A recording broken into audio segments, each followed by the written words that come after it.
നിങ്ങളുടെ പേരെന്തായിരുന്നു? ഷീബ. എന്താ പേര്? നൗഫൽ. ഇത് നൗഫലിൻ്റെ ഭാര്യയല്ല? ഭാര്യ. നൗഫല, എന്താ ശരിക്കുള്ള പ്രശ്നം?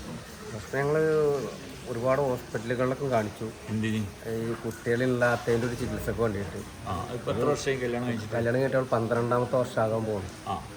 ഞങ്ങളിപ്പോൾ ഇവിടെ എത്തി ഇന്ന് ചികിത്സിക്കാനുള്ള സാമ്പത്തികം ഇല്ലാത്തതുകൊണ്ട് ഞാൻ ഇപ്പോൾ ചികിത്സിക്കണില്ല. ഒരുപാട് തീരാഞ്ഞൊന്നുമില്ല കയ്യിൽ. കഴിഞ്ഞു എന്ന് പറയാം, തീർന്നു. അപ്പോൾ ഇതിനായിട്ട് ഇപ്പോൾ ഞങ്ങൾ കൊല്ലത്ത് കാണിച്ചിട്ടുണ്ട്, പിന്നെ മൂവാറ്റുപുഴ കാണിച്ചിട്ടുണ്ട്, പട്ടാമ്പി കാണിച്ചിട്ടുണ്ട്. അപ്പോൾ ഇവിടെ നമുക്കൊരു ഇതൊരു കരട് കിട്ടിയിട്ടില്ല. കാണിക്കുമ്പോൾ ആകും എന്ന് മാത്രമേ പറഞ്ഞുള്ളൂ. ഒരുപാട് ടെസ്റ്റും കാര്യങ്ങളൊക്കെ ഒരു കുറേ നടത്തി, അതിലൊന്നും കുഴപ്പങ്ങളും കാര്യങ്ങളൊന്നും ഉണ്ടായിരുന്നില്ല. ലാസ്റ്റ് കാണിക്കുമ്പോൾ ബീജത്തിൻ്റെ ചെറിയ പ്രശ്നങ്ങളൊക്കെ കാണിക്കും. ഒരു ഷുഗറിൻ്റെ ഒരു പ്രശ്നം കൂടി ഉണ്ട് ഇപ്പോൾ. അപ്പോൾ അതൊക്കെ പാടെ പിന്നെ ആളും ശരീരമൊക്കെ മനസ്സൊക്കെ വല്ലാത്തൊരു ജാതി അവസ്ഥയിലായി. പിന്നെ ഉസ്താദിൻ്റെ അടുത്തേക്ക് പോകുന്നത് ഇപ്പം ഈ കുട്ടികളാവാത്തതിന് ഇവര് ശരിക്കും എന്താണ് കാരണം പറഞ്ഞത്? കാരണമൊന്നും പറയണില്ല. ഒരു കാരണം പറയണില്ല. ടെസ്റ്റുകൾ നടത്തിയിട്ടും അതിൽ കുഴപ്പങ്ങളൊന്നും ഇല്ല എന്നാണ് പറഞ്ഞത്. ലാസ്റ്റാണ് ഇപ്പോൾ ഈ ബീജത്തിൻ്റെ പ്രശ്നം കാര്യങ്ങളൊക്കെ പറഞ്ഞത്. മുന്നേ ആ പ്രശ്നങ്ങളൊന്നും ഉണ്ടായിരുന്നില്ല, അതൊക്കെ ക്ലിയർ ആയിരുന്നു. ഷീബ എന്നല്ലേ പേര്? ഷീബൻ്റെ അഭിപ്രായത്തിലേ എന്തുകൊണ്ടായിരിക്കും കുട്ടികളാവാത്തത്? ഷീബക്ക് അങ്ങനെ തോന്നുന്നുണ്ടോ? എന്ന കാരണത്താലായിരിക്കും. എനിക്ക് ഒരു മുഴയുണ്ടെന്ന് പറഞ്ഞായിരുന്നു, ഫൈബ്രോയിഡ്. അതിൻ്റെ ഓപ്പറേഷൻ കഴിഞ്ഞു, ഇപ്പോൾ കുഴപ്പമൊന്നുമില്ല എന്ന് പറഞ്ഞു. യൂട്രസിൻ്റെ എക്സ്റേ എടുത്തായിരുന്നു, ട്യൂബിന് ബ്ലോക്ക് ഉണ്ടോ എന്ന് നോക്കി, അതിനൊന്നും കുഴപ്പമില്ല. അപ്പോൾ കുഴപ്പമൊന്നുമില്ലെന്നാണ് പറഞ്ഞത്. അങ്ങനെയാണ് പറഞ്ഞത്. ഇപ്പോൾ എത്ര നാളായി ചികിത്സകൾ? പലതരം ചികിത്സ ചെയ്യുന്നുണ്ടല്ലോ, എത്ര നാളായി? ഇപ്പം 2 വർഷമായിട്ട് ചെയ്യുന്നില്ല. 2 വർഷമായിട്ട് ചികിത്സയൊക്കെ നിർത്തി. അപ്പോൾ കല്യാണം കഴിഞ്ഞ മുതലേ തന്നെ കുട്ടികളാവുന്നില്ലെന്ന് പറഞ്ഞ പോലെ ചികിത്സയുണ്ട്. പൈസയൊക്കെ തീർന്നോ? ഏകദേശം എത്ര ചിലവായിട്ടുണ്ടാവും? 5 ലക്ഷമൊക്കെ ആയിട്ടുണ്ടാവും. 5 ലക്ഷം.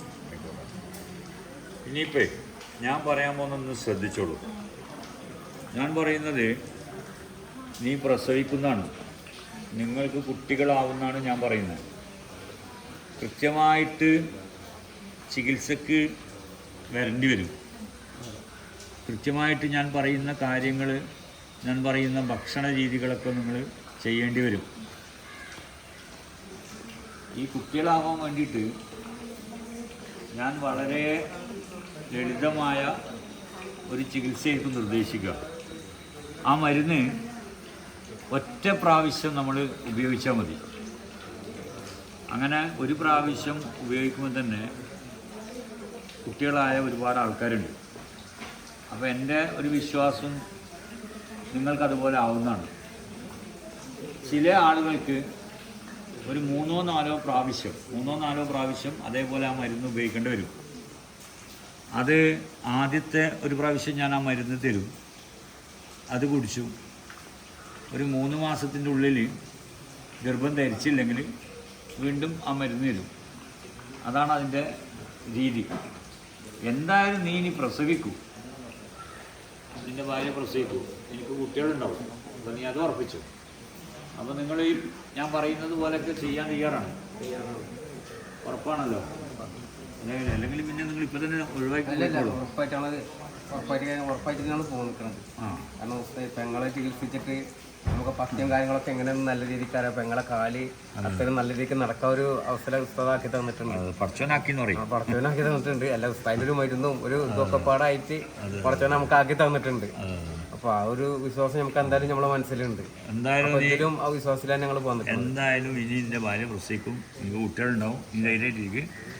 നിങ്ങളിനി വരേണ്ടത് അടുത്ത ആഴ്ച ഒന്ന് വരണം. ഇതേപോലെയല്ല, രാവിലെ തന്നെ ഇവിടെ എത്തുക. അപ്പോൾ ഞാൻ എന്ത് ചെയ്യും, ആദ്യമായിട്ട് കഴിക്കാനുള്ള ഒരു മരുന്ന് രണ്ടാക്കും തരും. രണ്ടാളും കഴിക്കണമല്ലോ. എന്തായാലും ഈ കുട്ടികളെ ഞാനല്ലേ പറഞ്ഞു, ധൈര്യമായിട്ടിരുന്നു. എന്നാൽ ശരി കേട്ടോ. ആ 10 അതേപോലെ തുടങ്ങി. പിന്നെ 10 പറഞ്ഞു കൊടുക്കേണ്ട ആവശ്യമില്ല. കാരണം പെങ്ങൾക്ക് അവിടെ തന്നെയാണ് 10 സാധനങ്ങളൊക്കെ ഉണ്ടാക്കി കൊടുക്കുകയും ചെയ്തിരുന്നത്. ആ പത്തോളം കൊണ്ടെടുക്കും എന്തായാലും പഠിച്ചവൻ്റെ കൂടെ ഉണ്ട്.